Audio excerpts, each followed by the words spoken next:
The South African Human Rights Commission has already sent 2 emails and made a phone call to AfriForum that I'm aware of about its intention to facilitate discussions between communities and between race groups and organizations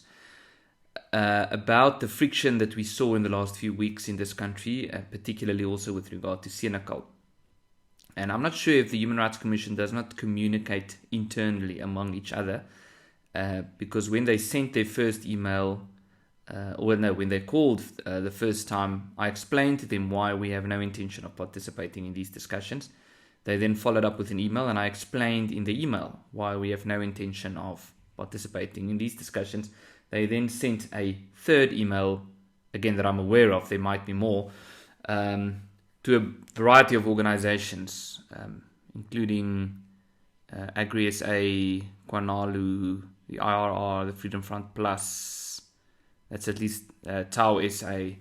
and I'm not sure what their response would be, but I'm going to read to you what I sent to them in the second email that I sent to the Human Rights Commission.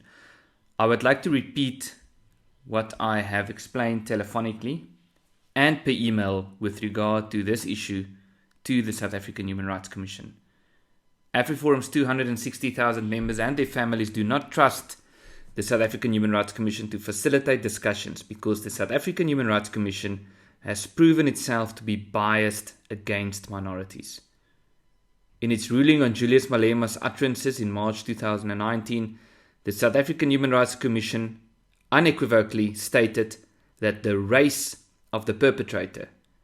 should be a determining factor on whether a stated comment amounts to hate speech, and that different standards should exist for different race groups.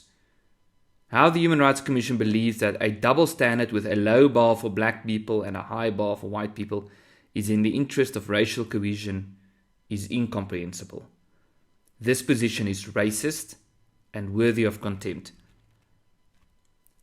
As long as the South African Human Rights Commission promotes double standards, the South African Human Rights Commission is part of the problem in South Africa, not the solution. Please let us know when the South African Human Rights Commission changes its position to one of consistency, in which case we would look forward to working with the South African Human Rights Commission again. As long as the South African Human Rights Commission maintains its position as articulated in the 2019 ruling, and as long as the Human Rights Commission simply shrugs it off when one of the country's most influential political leaders publicly romanticizes civil war and the slaughtering of minorities based merely on the color of their skin, AfriForum has no intention of working with the South African Human Rights Commission.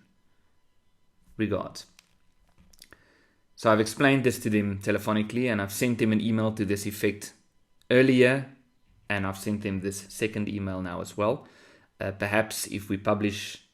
our position in the form of a video or issue a press statement, maybe then the message would sink in.